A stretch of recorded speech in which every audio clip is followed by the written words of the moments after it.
Welcome to Telangana state ANM competitive exams preparation అండి. So మనం నిన్న చైల్డ్ హెల్త్ నర్సింగ్ కోసం మనం మాట్లాడుకున్నాం. అందులో కొన్ని బిట్స్ నేను మీకోసం ఈరోజు తయారు చేశాను ఈజీగా ఉండడానికి. సో కొంచెం మనం ఈ బిట్స్ మనం ఈరోజు డిస్కస్ చేసుకుందాం. చూడండి. So first, in this month of age A baby will able to SIT, అంటే ఏ మంత్లో బేబీ కూర్చుంటుంది అని నేను అడిగాను. ఆల్రెడీ మనం మైల్ స్టోన్స్ అన్నీ కూడా చదివాము. ఇన్ఫాంట్ మైల్ స్టోన్స్, అందులో మనం ఎప్పుడు ఏ మంత్లో తల నిలబెడుతున్నారు, ఏ మంత్లో కూర్చుంటారు, ఇవన్నీ మనం చదివాం. So let's see that. 3rd month option A, 8th month, 6th month, 12th month. So ఏ మంత్లో కూర్చుంటారు అని మనం చూసుకుంటే, so option C, 6th month. Baby sits in the 6th month. So 6th month is the right answer. Next, child refers to this age group. Child అంటే ఎవరు అనేది మనం భారత రాజ్యాంగం ప్రకారం కూడా మనం తెలుసుకున్నాం. సో ఆ చైల్డ్ ఏ ఏజ్ గ్రూప్ నుంచి ఏ ఏజ్ గ్రూప్ వరకు చైల్డ్ కింద పరిగణిస్తారు. 0 to 10 years, 0 to 15 years, 0 to 18 years, 0 to 25 years. So option C is the right answer అండి. 0 to 18 years ఉన్న వాళ్ళని చిల్డ్రన్ కింద పరిగణిస్తారు. తర్వాత adolescence is also known as, అంటే అడాలసెన్స్ అనేది మనం ఏ ఏజ్ 13 to 19 అనుకుందాం. ఆ ఏజ్ని మనం ఏమని పిలుచుకుంటాం? యంగ్ ఏజ్ అని పిలుచుకుంటామా, మిడిల్ ఏజ్ అని పిలుచుకుంటామా, ఓల్డ్ ఏజ్ అని పిలుచుకుంటామా, టీన్ ఏజ్ అని పిలుచుకుంటామా? యాక్చువల్గా అడాలసెన్స్ని ఎక్కువగా టీనేజర్స్ అని పిలుచుకుంటాం. ఎందుకంటే 13, 14, 15 అన్ని టీన్స్తో ఎండ్ అవుతాయి 19 వరకు. సో ఈ ఏజ్ చాలా highly very energetic and confused age కాబట్టి, డెవలప్మెంట్ ఎక్కువగా జరిగే ఏజ్ కాబట్టి ఈ ఏజ్ని అడాలసెన్స్ ఏజ్ కింద టీనేజ్ అని మనం పిలుచుకుంటాం అనమాట. So option D is the right answer. Next, gross motor skill development includes. నేను మీకు ఆల్రెడీ చెప్పాను 5 stages ఆఫ్ డెవలప్మెంట్ ఉంటుంది అని చెప్పాను. స్పీచ్ డెవలప్మెంట్, లాంగ్వేజ్ డెవలప్మెంట్, ఇవన్నీ కూడా నేను మీకు డిస్కస్ చేశాను లాస్ట్ నైట్ టాపిక్. ఒకసారి చూడండి. అందులో గ్రాస్ మోటార్ స్కిల్ డెవలప్మెంట్ అనేది అసలు ఏంటి అనేది కూడా ఇందులో అడుగుతున్నారు. Option A, large movements like, అంటే నించోవడం, నడవడం, పరిగెత్తడం లాంటివి గ్రాస్ మోటార్ స్కిల్ డెవలప్మెంట్ కిందకు వస్తాయా, లేదా పరిగెత్తడం మాత్రమే గ్రాస్ మోటార్ స్కిల్ డెవలప్మెంట్లోకి వస్తుందా? మజిల్ కంట్రాక్షన్ అండ్ రిలాక్సేషన్, కండరాలు బిగుసుకోవడం, అలా రిలాక్స్ అవ్వడం కూడా ఇందులోకి వస్తుందా? రెస్పాండింగ్ టు వర్డ్స్, అంటే మాటలకు బేబీస్ రెస్పాండ్ అవ్వడం కూడా ఈ డెవలప్మెంట్లోకి వస్తుందని మనం తెలుసుకుంటే, ఎక్కువగా గ్రాస్ మోటార్ స్కిల్ డెవలప్మెంట్ వచ్చేసి ఆప్షన్ ఏ అనమాట. లార్జ్ మూమెంట్స్ ఉంటాయి ఇందులో, అంటే స్టాండింగ్, వాకింగ్, రన్నింగ్ అనేవి కూడా ఇందులో ఉంటుంది. సో తర్వాత ఆప్షన్ 5 MCQ 5 వచ్చేసరికి, the below stage of development gives the ability to solve problems, అంటే ఏ స్టేజ్లో పిల్లలు ప్రాబ్లమ్స్ని సాల్వ్ చేసే కెపాసిటీని కలిగి ఉంటారు, ఆ స్టేజ్ ఏంటి అంటే స్పీచ్ అండ్ లాంగ్వేజ్ డెవలప్మెంట్ స్టేజా, సోషల్ అండ్ ఎమోషనల్ డెవలప్మెంట్ స్టేజా, కాగ్నిటివ్ డెవలప్మెంట్ స్టేజా, ఫైన్ మోటార్ స్కిల్ డెవలప్మెంట్ స్టేజా అని మనం తీసుకుంటే, ఇందులో కాగ్నిటివ్ డెవలప్మెంట్, దీన్ని తెలుగులో అభిజ్ఞ అభివృద్ధి అని పిలుస్తారండి.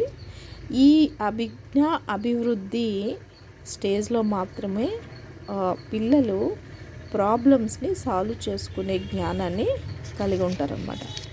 సో ఈ విధంగా మీరు ఆన్సర్స్ చేయాల్సి ఉంటుంది. తర్వాత నెక్స్ట్ MCQలోకి మనం వెళ్ళిపోదాం. అందులోని child health nursing also known as అని రాసాం. అంటే చైల్డ్ హెల్త్ నర్సింగ్ని మరో విధంగా ఏమని పిలుస్తారు? మెడికల్ అండ్ సర్జికల్ నర్సింగ్ అని పిలుస్తారా, నర్సింగ్ ఇన్ ఆంకాలజీ అని పిలుస్తారా, పీడియాట్రిక్ నర్సింగ్ అని పిలుస్తారా, ఆబ్స్టెట్రిక్ నర్సింగ్ అని పిలుస్తారా? పీడియాట్రిక్ నర్సింగ్ అని పిలుస్తారండి. అంటే option C is the right answer. Paediatric nursing అని కూడా పిలుస్తారు. అంటే అలాగే గ్రోత్, ఎదుగుదల అంటే ఏంటి అని అడిగాను.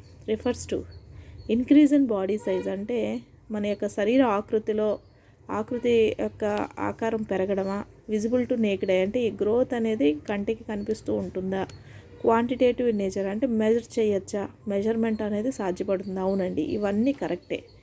ఈ గ్రోత్ అనేది ఎదుగుదల అనేది శరీర ఆకృతిలో మార్పులు వస్తుంది ఎదుగుదల. అలాగే వచ్చిన మార్పులు కంటికి కనిపిస్తాయి. అలాగే వాటిని మనం మెజర్ కూడా చేసుకోవచ్చు, కేజెస్లోని, గ్రామ్స్లోని, సెంటీమీటర్స్లోని, ఈ విధంగా రకరకాల క్వాంటిటేటివ్ మెజర్మెంట్స్ ఉంటాయి, అందులో మెజర్ చేసుకోవచ్చు. So all of the above, option D is the right answer. తర్వాత autism is a behavioural problem which impairs the child responding nature to outer world. అంటే రెస్పాండ్ అంటే అవుటర్ వరల్డ్, బాహ్య ప్రపంచానికి వీళ్ళు సరిగ్గా రెస్పాండ్ అయ్యేదాన్ని ఆటిజం అనే ఒక కండిషన్ మార్పు చేస్తూ ఉంటుంది. ఆ కండిషన్ ఎప్పుడు తలెత్తుతుంది పిల్లల్లో, ఏ ఏజ్లో ఆటిజం అనేది మనం గుర్తించవచ్చు? డ్యూరింగ్ 0 to 1 years ఆఫ్ ఏజ్లో దాన్ని గుర్తిస్తామా? డ్యూరింగ్ 2 to 3 years ఆఫ్ ఏజా? During 5 to 6 years of ఏజా?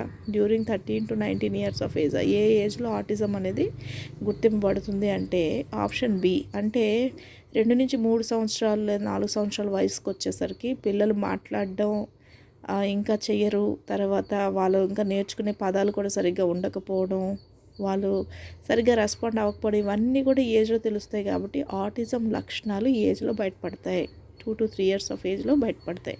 So autism కోసం ఎందుకు మనం చెప్పుకోవాలంటే ఇటీవల కాలంలో పిల్లల్లో ఎక్కువగా ఈ ప్రాబ్లం అనేది మనం చూస్తూ వస్తున్నాం అనమాట. సో దీనికోసం ఏమైనా బిట్ అడిగితే కనుక మీరు ఆన్సర్ చేసేలా ఉండాలని ఇది పెట్టాను. ఇంకొకటి, the most common parasitic infections. మన మోస్ట్ కామన్ పారాసైటిక్ ఇన్ఫెక్షన్స్ అంటే చాలా ఉన్నాయండి. రౌండ్ వామ్స్ ఉంటాయి, హుక్ వామ్స్ ఉంటాయి, టేప్ వామ్స్ ఉంటాయి. వీటిలో అన్నిటిలో కూడా ఎక్కువగా ఉన్నటువంటి ఇన్ఫెక్షన్ ఏంటి అంటే రౌండ్ వామ్, అంటే నులిపురుగులు.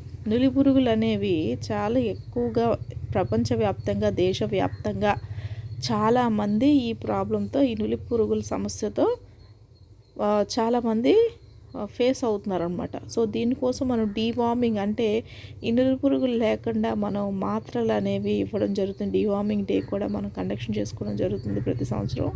అలాగే అందులో భాగంగా స్కూల్స్ అన్నిటిని విజిట్ చేసి పిల్లలందరికీ కూడా ఈ డీవార్మింగ్ ట్యాబ్లెట్స్, అంటే ఆల్బెండజోల్ మాత్రలను మనం పంపిణీ చేయడం జరుగుతుందనమాట. సో ఇది చాలా చాలా ఇంపార్టెంట్ క్వశ్చన్ అండి. ఇందులో ఖచ్చితంగా మీకు ఏ బిట్ అయినా రావచ్చు, కాబట్టి దీనికోసం మీరు పూర్తిగా అవగాహన కలిగి ఉంటే మంచిది. తర్వాత the child under stress exhibits, అంటే ఒక పిల్లవాడు ఒత్తిడిలో ఉన్నాడు అని అనుకోవడానికి మనకి ఎలాంటి లక్షణాలు అనేవి మనం చూస్తాము అంటే, ఆ పిల్లవాడు అయితే సక్ చేస్తూ ఉండొచ్చు, అంటే బొటన్ వేలుని అలాగా నోట్లో పెట్టుకొని సక్ చేస్తూ ఉండొచ్చు, లేదా నెయిల్ బైటింగ్ అంటారు, అంటే గోర్లను కొరుకుతూ ఉండొచ్చు, లేదా హెడ్ బ్యాంగింగ్ అంటే తలని నేలకేసో లేకపోతే గోడకేసో బాదుకుంటూ ఉండొచ్చు, లేదా ఈ పైవన్నీ కావచ్చు. పిల్లవాడు ఒత్తిడిలో ఉన్నాడు, కొంతమంది ఎలా ఎగ్జిబిట్ చేస్తారు అంటే ఆల్ ఆఫ్ ద ఎబోలో ఎగ్జిబిట్ చేస్తారు. అయితే ఇలాంటి అండర్ స్ట్రెస్ ఎగ్జిబిషన్ అనేది అన్ని రకాల వయసులో ఉన్న పిల్లల్లోనే కనిపిస్తుంది. సో ముఖ్యంగా ఈ హెడ్ బ్యాంగింగ్ అనేది మాత్రం 3 సంవత్సరాల వయసు ఉన్న వాళ్ళకి కనిపిస్తుంది. థమ్సకింగ్ కూడా 3 సంవత్సరాలు 4 సంవత్సరాల వయసులో పిలిపిస్తుంది. నెయిల్ బైటింగ్ మాత్రం చాలా సంవత్సరాలు అది కంటిన్యూ అవుతూ ఉంటుంది అనమాట. అది ఏ వయసు పిల్లల్లోనైనా కనిపిస్తూ ఉంటుంది. పెద్దవాళ్ళలో కూడా చాలామందికి ఈ హ్యాబిట్ ఉంటుంది. సో ఈ స్ట్రెస్లో ఉన్నప్పుడు ఈ తాలూకా 3 సిమ్టమ్స్, ఈ 3 లక్షణాలు మనం చూస్తాం అనమాట. So option D is the right answer. Next దానికి వచ్చేస్తే, నెక్స్ట్ పిల్లల్లో మెయిన్ మనం ఛాలెంజెస్ చూసాం. అసలు వాళ్ళు ఫేస్ చేసే హెల్త్ ఛాలెంజెస్ ఏంటి అంటే లో బర్త్ వెయిట్ అని మనం చదువుకున్నాం లాస్ట్ క్లాస్లో. సో అసలు లో బర్త్ వెయిట్ అంటే పుట్టినప్పుడు బరువు తక్కువగా ఉండడం అనే దాన్ని మనం ఎలాగా తెలుసుకుంటామంటే, ఆ పుట్టిన బేబీ 2500 గ్రాముల బరువు కన్నా తక్కువగా ఉంటే బర్త్ వెయిట్ కింద మనం కన్సిడర్ చేస్తామని ఆప్షన్ ఏ చెప్తుంది. ఆప్షన్ బి వచ్చేసి 1.5 కేజీల కన్నా తక్కువ ఉన్న వాళ్ళని లో బర్త్ వెయిట్లోకి పరిగణిస్తారు అని చెప్తుంది. ఆప్షన్ సి వచ్చేసి 2.5 కేజీల కన్నా తక్కువగా ఉన్న వాళ్ళని లో బర్త్ వెయిట్ కింద పరిగణిస్తుంది. ఆప్షన్ ఏ అండ్ సి రెండు కూడా ఉన్నాయి అని ఆప్షన్ డి పరిగణిస్తుంది. యాక్చువల్గా ఆప్షన్ ఏలోని గ్రాముల్లో అడిగారండి. అంటే 2500 గ్రాములు కన్వర్ట్ చేసుకుంటే 2.5 కేజీలు అవుతుంది. కాబట్టి ఈ 2 ఆన్సర్స్ కరెక్టే. So option D, option A and option C option డిలో ఉన్నాయి. కాబట్టి option D is the right answer. 2.5 కేజీల కన్నా తక్కువ బరువుతో పుట్టిన శిశువులను మనము లో బర్త్ వెయిట్ బేబీస్ అని మనము కన్సిడర్ చేస్తామన్నమాట. అర్థమైందమ్మా? సో నెక్స్ట్ దగ్గరికి వెళ్ళిపోతే పైకా పైకా అనేది ఏంటి అని మీకు ఆల్రెడీ నేను న్యూట్రిషన్ ప్రాబ్లమ్స్ ఉంటాయి. ఆ రిలేటెడ్ ప్రాబ్లమ్స్‌లో ఈ పైకా అనేది ఒక కండిషన్ ఉంటది. పిల్లల్లో ఇది తరచూ కనిపిస్తూ ఉంటదని మీకు చెప్పడం జరిగింది. కమ్యూనిటీలో మీరు తిరిగేటప్పుడు చాలామంది పిల్లలు, తల్లులు ఈ సమస్యలు ఉన్నాయని చెప్పి వాళ్ళు మీతో ఇన్ఫార్మ్ చేయడం జరుగుతుందమ్మా. సో, ఇలాంటివి ఉండేటప్పుడు అసలు వాళ్ళకి ఎందుకు ఇలాంటి కండిషన్ వస్తుందో ఫస్ట్ మీరు తెలుసుకోవాలి కాబట్టి ఈ క్వెషన్ అడగడం జరిగింది. ఈ పైకా అనేది ఒక విధమైన పరిస్థితి. అది ఎలా ఎలా వస్తుంది అంటే, అది ఆ పరిస్థితిలో ఉన్న పిల్లలకి క్రేవింగ్ అంటే ఒక దానికోసం చాలా ఆరాటపడుతూ ఉంటారు. అలాగే నములుతూ ఉంటారు. ఏంటి ఆ సబ్స్టెన్సెస్ అంటే, అట్లా ఎటువంటి పోషక విలువలు లేని సబ్స్టెన్సెస్‌ని వాళ్ళు క్రేవింగ్ అండ్ చూయింగ్ చేస్తూ ఉంటారు. ఆ సబ్స్టెన్సెస్ ఏంటి, ఐస్ అంటే ఓన్లీ నీళ్ళేనండి. కానీ దాన్ని కూడా క్రేవ్ చేసేవాళ్ళు ఉన్నారు. ఇష్టపడే వాళ్ళు ఉన్నారు. క్లే అంటే పిల్లలు ఆడుకునే ఒక మట్టి ఉంటుంది. ఆ మట్టి లేదంటే సాయిల్ అంటే ఇది కూడా మట్టి కింద వస్తుంది. ఆ పేపర్ అంటే పేపర్ కావచ్చు. ఇంక ఇవి కాకుండా చాక్ పీసులు తినేస్తూ ఉంటారు. గోడకున్న సున్నాన్ని గోక్కుంటూ తింటూ ఉంటారు. ఇలా రకరకాలుగా వాళ్ళు ఈ పైకా అనే ఒక హ్యాబిట్ని వాళ్ళు చూపిస్తూ ఉంటారు. ఈ సబ్స్టెన్సెస్ని చేస్తూ ఉంటారు. అది ఎక్కడ ఆప్షన్ బి చూసుకుంటే ఈ టక్కర్స్ ఇన్ మాల్ నరిష్డ్ చిల్డ్రన్ అంటే వాళ్ళు సరిగ్గా పోషణ లేని పిల్లల్లో కనిపిస్తూ ఉంటుంది అని రెండో ఆప్షన్ పెట్టాడు. ఇంకొకటి టక్కర్స్ due to iron deficiency anaemia అంటే రక్తహీనత కదండి. ఐరన్ డెఫిషియన్సీ ఎనీమియా అనేది రక్తహీనతలో చాలా రకాలు ఉన్నాయి. అందులో ఇది ఒక రకం అనమాట. ఐరన్ డెఫిషియన్సీ ఎనీమియా వల్లే ఈ పైకా అనేది తలెత్తుతుంది అని చెప్తున్నారు. ఆల్ ఆఫ్ ద ఎబోవ్ అవునండి, ఇవన్నీ నిజాలే. ఆప్షన్ ఏ, బి, సి కూడా నిజాలే. కాబట్టి పైకా గురించి మనం వీటన్నిటిని గురించి మనం ఈ యొక్క మదర్ ఈ లక్షణాలు ఉన్నాయని బేబీకి చెప్పినప్పుడు ఖచ్చితంగా ఆ బేబీ తాలూకా హెచ్బి వాల్యూస్ మనం చెక్ చేసి వాళ్ళకి ఎంత ఉంది ఏంటి అనే దాన్ని బట్టి అనీమియా నిర్ధారణ చేసుకొని దానికి తగినటువంటి మన మార్గనిర్దేశకాలు చేయాల్సి ఉంటుంది అనమాట ఒక ఏఎన్ఎంగా. సో ఇది చాలా ఇంపార్టెంట్. ఇది చాలా తక్కువ మంది మాట్లాడుకుంటారు కానీ ఇది చాలా కామన్ కండిషన్, పిల్లల్లో కనిపించే కండిషన్ అనమాట. తర్వాత వచ్చేసరికి మాల్ న్యూట్రిషన్ అండి. అసలు మాల్ న్యూట్రిషన్ అంటే ఏంటి? ల్యాక్ ఆఫ్ ఫుడ్, ఆహార లేమినే మాల్ న్యూట్రిషన్ పిలుస్తారా? Lack of sufficient nutrients in the body అంటే కావాల్సిన పోషకాలు బాడీలో లేకపోవడాన్ని మాల్ న్యూట్రిషన్ అని పిలుస్తారా? ల్యాక్ ఆఫ్ విటమిన్లు లేకపోవడాన్ని మాల్ న్యూట్రిషన్ అని పిలుస్తారా? ల్యాక్ ఆఫ్ మినరల్ లేకపోవడాన్ని మాల్ న్యూట్రిషన్ అని పిలుస్తారా? మినరల్స్ అంటే ఖనిజాలు అంటారండి, ఖనిజాలు లేకపోవడాన్ని. సో ఇవన్నీ కాదు కానీ B, lack of sufficient nutrients అంటే కావలసినంత పోషకాలు బాడీలో లేకపోవడాన్ని మాల్ న్యూట్రిషన్ అని పిలుస్తారు. మాల్ న్యూట్రిషన్లో చాలా చాలా రకాలు ఉంటాయండి. కేవలం తిండి లేకుండా పిల్లలు ఎండిపోవడాన్ని మాత్రమే మాల్ న్యూట్రిషన్ అని చాలామంది పొరపాటు పడుతూ ఉంటారు. ఇందులో ఒబేసిటీ కూడా ఉంటుంది. అంటే ఎక్కువగా తింటారు పిల్లలు. ఆ తిన్న పదార్థాలు కూడా ఆరోగ్యవంతమైనవి కావు. కొవ్వు, నూనె ఎక్కువ అధికంగా ఉన్న పదార్థాలు వాళ్ళు తినిన తర్వాత అధికంగా వాళ్ళు బరువు పెరిగిపోతారు పిల్లలు. వాళ్ళు అంటే వాళ్ళ వయసుకు మించిన బరువుతో వాళ్ళు బాధపడుతూ ఉంటారు. సో ఇది కూడా మాల్ న్యూట్రిషన్ కిందే వస్తుంది, ఒబేసిటీ కూడా. సో మాల్ న్యూట్రిషన్ అనగానే ఎముకలు వేసుకొని పిల్లలు కనిపిస్తారు అని అనుకోవడం కన్నా బాగా ఒళ్ళున్న పిల్లలు కూడా ఇందులోకే వస్తారనేది చేదు నిజం అండి. ఇది మాత్రం గమనించాలి మీరు. తర్వాత 14th A serious developmental disorder that ఇంపేర్స్ the ability to communicate and interact అంటే ఏ డెవలప్మెంటల్ డిజార్డర్ అంటే ఏ ఎదుగుదల డిజార్డర్ వల్ల పిల్లల్లో కమ్యూనికేషన్ అంటే మాట్లాడే పరిస్థితి ఉండదు, అలాగే ఇతరులతో ఇంటరాక్ట్ అయ్యే పరిస్థితి, కలిసిమెలిసి ఉండే పరిస్థితి ఉండదు అనేది అడుగుతున్నారు. ఇందులో చాలా రకాల డిజార్డర్స్ నేను మెన్షన్ చేశాను, ఒకసారి చూడండి. అటెన్షన్ డెఫిసిట్ డిజార్డర్ అంటారు. అంటే ఈ పిల్లల్లో స్కూల్లో ఈ డిజార్డర్తో ఉన్న పిల్లలు అసలు ఏమాత్రం పాఠాలు వినకుండా వాళ్ళల్లో మెదడులో ఉండేటువంటి దీనివల్ల వాళ్ళు అటెన్షన్ అనేది ఎక్కువసేపు పే చేయలేరు. దీనివల్ల సబ్జెక్ట్స్ అర్థం అవ్వక వాళ్ళు సరిగ్గా మార్కులు తెచ్చుకోలేక ఫెయిల్ అయిపోతూ ఉంటారు, లేదా బ్యాక్లాగ్స్ ఎక్కువగా ఉంటాయి వాళ్ళకి. సో అటెన్షన్ డెఫిసిట్ డిజార్డర్లో ఇది ఉంటుందా అని అడుగుతున్నారు. ఆప్షన్ బిలో ఆటిజంలో కమ్యూనికేషన్ అండ్ ఇంటరాక్షన్ లోపాలు ఉంటాయా అని అడుగుతున్నారు. ఆప్షన్ సి అంటే డెవలప్మెంటల్ లాంగ్వేజ్ డిజార్డర్ అంటే ఇప్పుడు భాషాపరమైనటువంటి డిజార్డర్స్ వచ్చినప్పుడు ఇలాంటి లోపాలు తలెత్తుతాయా అని అడుగుతున్నారు. Option D neuro developmental disorder అంటే నరాలకు సంబంధించిన ఏదైనా డిజార్డర్ వల్ల నరాలకు సంబంధించిన సరిగ్గా ఎదుగుదల లేకపోవడం వల్ల ఎలాంటి డిజార్డర్ ఏమైనా వస్తుందా అని అడుగుతున్నారు. సో ఇందులో అన్నిటికన్నా ముఖ్యమైనది ఆప్షన్ బి అండి. ఆటిజంలోనే పిల్లవానికి కావాల్సినటువంటి కమ్యూనికేషన్ ఎబిలిటీ ఉండదు. ఇంకొకరితో ఇతరులతో ఇంటరాక్ట్ అంటే రెస్పాండ్ అయ్యే ఎబిలిటీ కూడా పిల్లల్లో ఉండదండి. ఈ ఆటిజం పిల్లలు ఏంటంటే తరచూ వాళ్ళు I to eye contact maintain చేయకుండా, మాటలు కూడా ఆడకుండా, వాళ్ళు కనీసం వాళ్ళకున్న బాధ కూడా చెప్పలేని పరిస్థితుల్లో వీళ్ళు ఉంటారనమాట. ఆటిజం కోసం ఆల్రెడీ నేను ముందు మాట్లాడాను, మళ్ళీ ఇప్పుడు ఇది ఒక బిట్ మాట్లాడాను.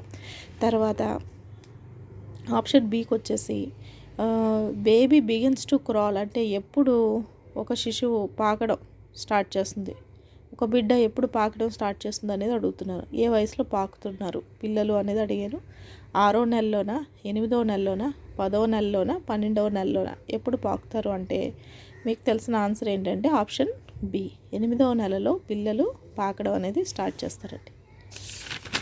తర్వాత parasitic infestations have these symptoms and sight. Parasitics అంటే నేను ఆల్రెడీ మీకు చెప్పానండి, పరాన్నజీవులు మన యొక్క శరీరంలో ప్రవేశించి మనల్ని ఇన్ఫెక్షన్స్కి గురి చేస్తాయి. వాటినే పారాసైటిక్ ఇన్ఫెస్టేషన్స్ అంటారు. ఇన్ఫెస్టేషన్లో ముఖ్యంగా అవి దేన్ని కలువ చేస్తాయంటే డయోరియా అంటే విపరీతమైనటువంటి విరోచనాలు, స్టమక్ వెయిన్ అంటే కడుపు నొప్పి ఉంటుంది, ఇచ్చింగ్ అనేది ఉంటుంది, దురదలు ఉంటాయి. ఇవన్నీ ఉంటాయా అంటే ఎస్ అండి, ఇవన్నీ ఉంటాయండి. All of the above option D is the right answer.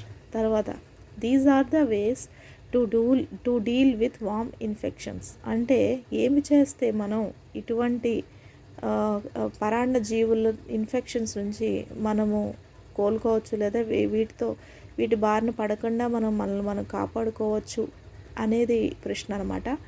ఇందులో స్టే అవే ఫ్రమ్ సాయిల్ అంటే మట్టి నుంచి పిల్లలు దూరంగా ఉండడం అనేది చేయాలి. అలాగే అవాయిడ్ ఈటింగ్ రా ఫుడ్ అంటే పచ్చి ఆహారం అంటే కడగకుండా, అలాగే వండకుండా కొన్ని రకాల పచ్చి ఆహార పదార్థాలు తినడం వల్ల కూడా, సరిగ్గా ఉడకకుండా తినడం వల్ల కూడా ఈ యొక్క వామ్స్ అంటే ఏవైతే ఆ పరాన్నజీవులు ఉన్నాయో అవి కడుపులోకి ప్రవేశించి అవి మనల్ని ఇన్ఫెక్షన్స్కి గురి చేస్తాయి. సో ఇది చాలా ఇంపార్టెంట్ ఇది. అలాగే వాష్ బిఫోర్ ఈటింగ్, ఏదైనా తినేటప్పుడు ముందుగా శుభ్రంగా కడుగుకొని అప్పుడు మనం తినాలి అనే విషయాన్ని పిల్లలకు తెలియజేయాలి. సో ఇవన్నీ ఈ 3 పైనటువంటి 3 చేయడం ద్వారా మనం వామ్ ఇన్ఫెస్టేషన్స్ అంటే రకరకాల పరాన్నజీవుల దగ్గర నుంచి మనం తప్పించుకొని మనం ఇన్ఫెక్షన్ లేకుండా హ్యాపీగా జీవించవచ్చు అనేది మనకి తెలిసిన విషయం అన్నమాట. So option D is the right answer. Anaemia is a deficiency in అని అడిగాను. ఎనీమియా అనేది రక్తహీనత అని చెప్పాను. అసలు రక్తహీనత అంటే ఏమిటి? రక్తహీనత అంటే ఆర్బీసీ అంటే రక్తం అనేది ఆర్బీసీ ఎరుపు రక్త కణాలతో మనం మెజర్ చేస్తాం కదండి, దాని సైజు తగ్గిపోవడమే ఆర్బీసీయా రక్తహీనతనా? ఆర్బీసీ అంటే ఎర్ర రక్త కణాల సైజు తగ్గిపోవడమే రక్తహీనత కింద వస్తుందా, లేదా ఎర్ర రక్త కణాల సంఖ్య నెంబర్ ఆఫ్ ఆర్బీసీ తగ్గిపోవడం వల్ల ఎనీమియా వస్తుందా రక్తహీనత, లేదా amount of haemoglobin in RBC అంటే హిమోగ్లోబిన్ అనే ఒక పిగ్మెంట్ ఆ రక్త కణాల్లో ఉంటుంది, ఎర్ర రక్త కణాల్లో, అది తగ్గిపోవడం వల్ల ఎనీమియా వస్తుందా అంటే ఆల్ ఆఫ్ ద అబోవ్ అండి. ఎందుకంటే రక్తహీనతలో నేను చెప్పాను చాలా రకాలు ఉంటాయి. అది ఆర్బీసీ ఉండాల్సిన సైజు కన్నా చిన్నగా ఉన్న నెంబర్ అంటే వాటి యొక్క సంఖ్య తక్కువగా ఉన్న హిమోగ్లోబిన్ తాలూకా అమౌంట్ సరిగ్గా లేకపోయినా కూడా ఆ పర్సన్ రక్తహీనతతో బాధపడతారు. సో రక్తహీనతతో ఇవన్నీ ఉన్న వాళ్ళు రకరకాల రక్తహీనతలతో ఉంటారనమాట. సో ఇవన్నీ కరెక్టే, all of the above is the right answer.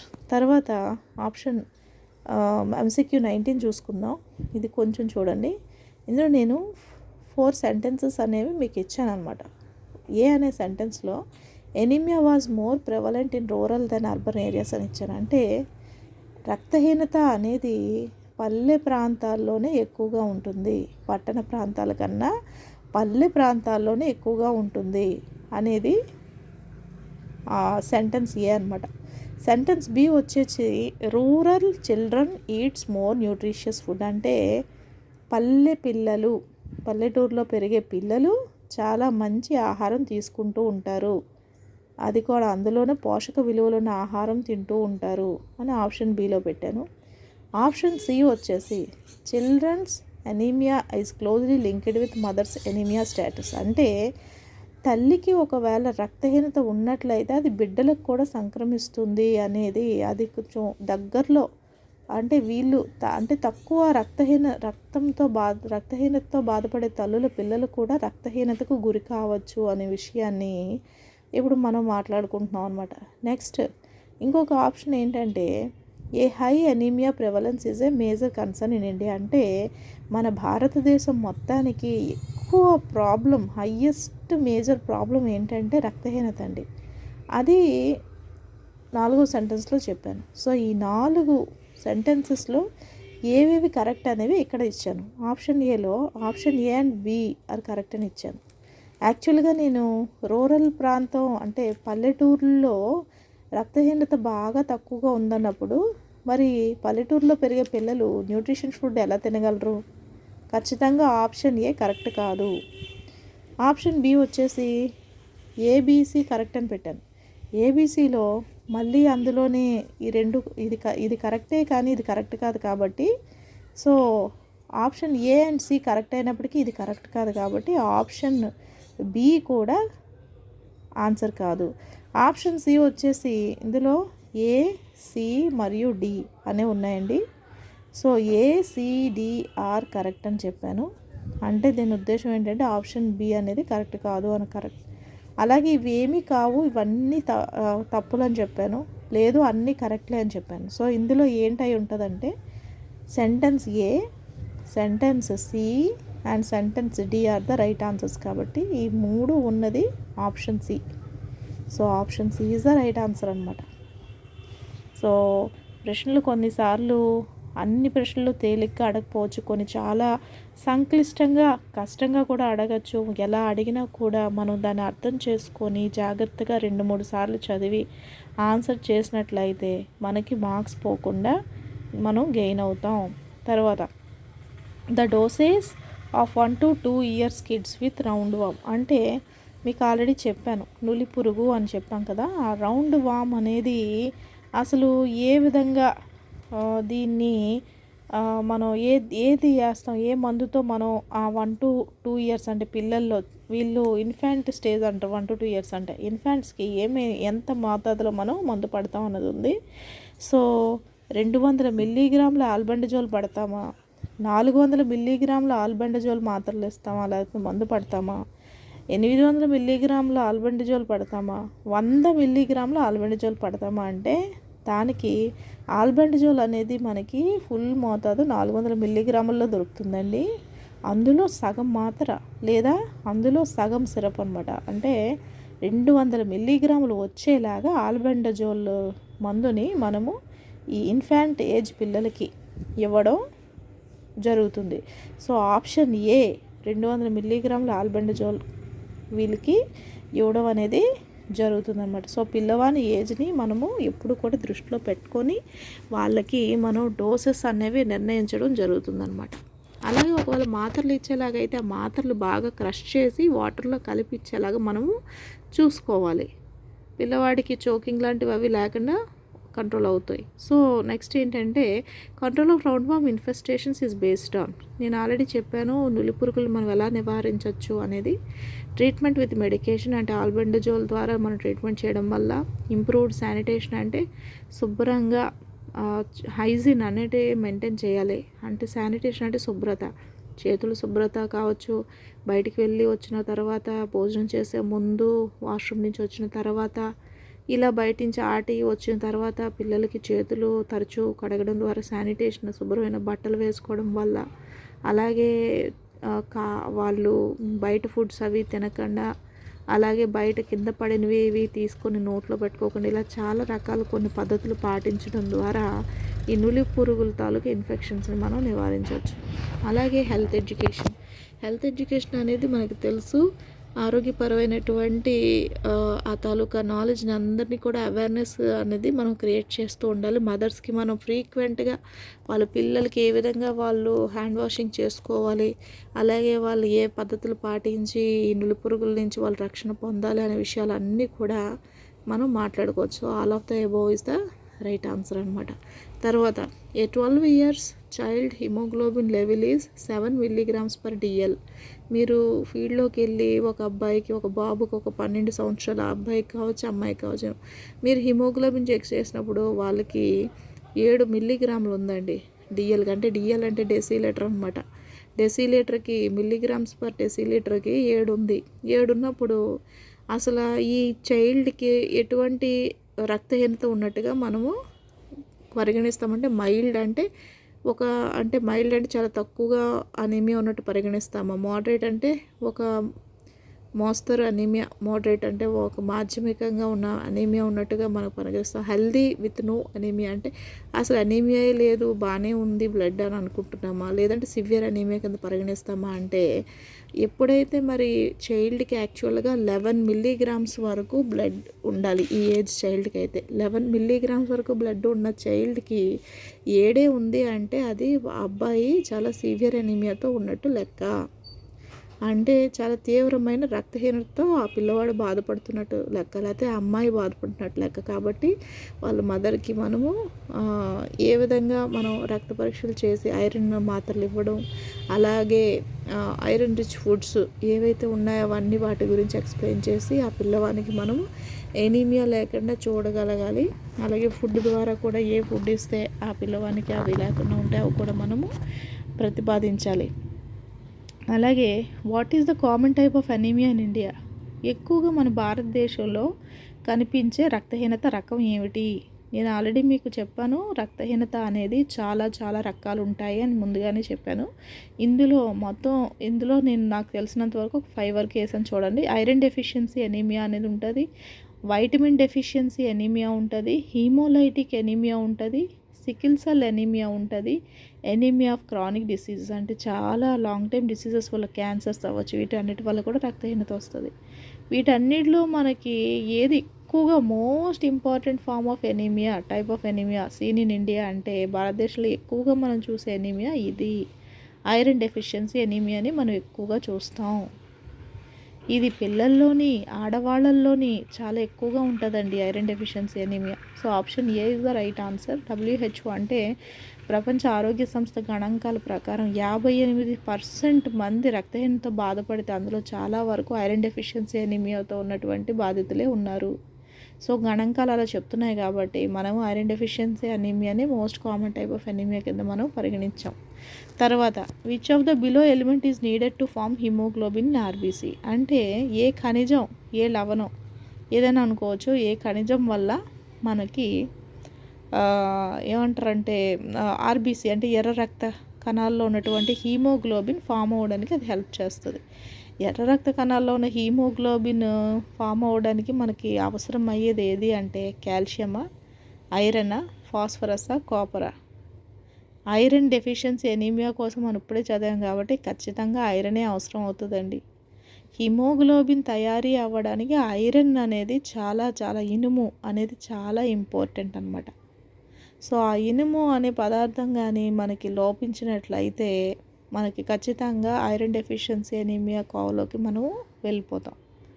So చాలామంది ఇనుము అంటే ఐరన్ రిచ్ డైట్స్ ఎక్కువగా తినకపోవడం వల్ల కూడా భారతదేశంలో ఐరన్ డెఫిషియన్సీ ఎనీమియాకి దారితీస్తున్నాయండి. సో ఈ ఐరన్ ఎక్కువగా ఉన్న ఆహార పదార్థాలు మనకి ఆల్రెడీ తెలుసు ఎందులో ఐరన్ ఉంటుందో, వాటన్నిటినీ మనము వాళ్ళ కోసం మనం చెప్పి వాళ్ళకి ఖచ్చితంగా అది తింటే మీరు బాగుంటారని మనం చెప్పినట్లయితే ఖచ్చితంగా వాళ్ళలో ఉన్నటువంటి ఐరన్ తాలూకా ఇది పెరుగుతూ ఉంటుంది. ఇంకొక విషయం ఏంటంటే ఐరన్ శరీరానికి ఇనుము అబ్జర్వ్ చేయడానికి కావాల్సిన ఇంకొక వైటమిన్ సి అనమాట. ఈ వైటమిన్ సి అనేది బాడీలో ఎక్కువ ఉన్నప్పుడే ఐరన్ని అది చక్కగా శరీరం ఆకర్షించుకుంటుంది, అబ్జర్వ్ చేసుకొని ఆర్బీసీలో హిమోగ్లోబిన్ తయారీ అవ్వడానికి ఉపయోగపడుతుంది. సో వైటమిన్ సి లోపం ఉన్నప్పటికీ కూడా ఐరన్ లోపం ఉంటుంది. సో ఈ విధంగా మనం కొంచెం జాగ్రత్తగా ఇంత డీప్గా మీకు ఎందుకు చెప్తున్నానంటే ఇందులో ఏ క్వశ్చన్ అయినా మీకు అడగచ్చండి. సో రక్తహీనత అనేది చాలా మంచి పెద్ద టాపిక్, చాలా ఇంపార్టెంట్ టాపిక్. కాబట్టి ఇందులో ఏ క్వశ్చన్ అడగచ్చు, దానికి మీరు ఆన్సర్ చేసే విధంగా ఉండాలని చెప్తున్నాను. Last but not least, which vitamin B is needed to form RBC? అంటే ఎర్ర రక్త కణాలు తయారీ అవ్వడానికి ఏ వైటమిన్ బి అనేది మనకి అవసరం అనేది ఇక్కడ ప్రశ్న. ఇందులో వైటమిన్ బి6 ఉంది, వైటమిన్ బి12 ఉంది, వైటమిన్ బి3 ఉంది, వైటమిన్ బి1 ఉంది. ఇందులో అన్నిటికన్నా మనకి ఇంపార్టెంట్ వైటమిన్ ఏంటంటే బి12 అండి. మిథైల్ కోబాలమిన్ అని పిలుస్తారు దీన్ని. సో ఇది ఒకవేళ మనకి ఈ మిథైల్ కోబాలమిన్ అనేది మనం ఖచ్చితంగా తీసుకున్నట్లయితే మనకి ఎనీమియా అనేది మనకి అంటే రక్తహీనత అనేది లేకుండా ఉంటుంది. ఎందుకంటే ఈ బి12 ద్వారానే ఎర్ర రక్త కణాలు తయారీ అనేది జరుగుతుందన్నమాట. ఎప్పుడైతే ఈ బి12 తాలూకా లోపం ఉందో ఆర్బీసీ అంటే ఎర్ర రక్త కణాలు కూడా తక్కువగా ఏర్పడడం వల్ల మనకు తెలియకుండానే ఆ పర్సన్ రక్తహీనతలోకి వెళ్ళిపోవడం జరుగుతూ ఉంటుంది. సో ఇవన్నీ కూడా పిల్లల్లో సాధారణంగా జరిగే ఛాలెంజెస్ అవ్వచ్చు, ఎదుగుదల, వాళ్ళ తాలూకా మానసిక పరిస్థితి, డెవలప్మెంట్, ఇవన్నిటిని బట్టి కూడా బిట్స్ తయారు చేసి మీకు ఈజీగా ఉండడం కోసం పెట్టాను. So let's end with this topic today. Thank you all.